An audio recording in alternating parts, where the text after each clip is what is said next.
মাছ ধরতে গিয়ে সমুদ্রে পথ হারিয়ে পশ্চিমবঙ্গে আন্তর্জাতিক জলসীমা অতিক্রমের অভিযোগে ২৯ জন বাংলাদেশি জেলেকে গ্রেফতার করেছে ভারতীয় কোস্টগার্ড। ১৫ নভেম্বর শনিবার গভীর রাতে ভারতীয় জলসীমায় ঢুকে পড়ার অভিযোগে তাদের আটক করা হয়।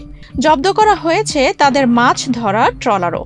১৬ নভেম্বর রোববার সকালে তাদেরকে দক্ষিণ ২৪ পরগনায় পুলিশের হাতে হস্তান্তর করা হয় এবং পরে আদালতে তোলা হলে বিচারক তাদের জেল হেফাজতের নির্দেশ দেন।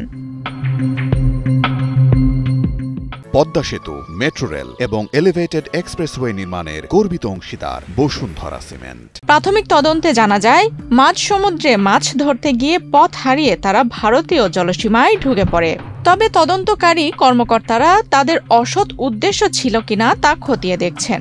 এই ঘটনায় ভারতীয় কোস্ট গার্ডের প্রক্রিয়ায় আইনি ব্যবস্থা নেওয়া হয়েছে এবং ভবিষ্যতে তদন্তের মাধ্যমে সব দিক নিশ্চিত হবে।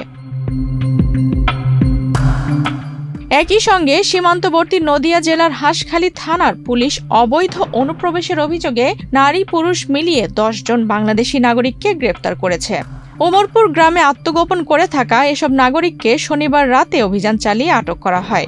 গ্রেপ্তারকৃতদের মধ্যে ৫ জন নারী এবং ৫ জন পুরুষ রয়েছেন। এছাড়া তাদের আশ্রয় দেওয়ার অভিযোগে ২ ভারতীয় দালালকেও গ্রেপ্তার করেছে পুলিশ। ১৬ নভেম্বর রোববার গ্রেপ্তারকৃতদের রানাঘাট মহকুমা আদালতে তোলা হলে বিচারক তাদের ১৪ দিনের জেল হেফাজতের নির্দেশ দেন। পশ্চিমবঙ্গ জুড়ে ভোটার তালিকায় বিশেষ নিবিড় সংশোধন চলাকালীন এই অভিযান পরিচালনা করা হয়। আফসানা রিপা, বাংলাদেশ প্রতিদিন।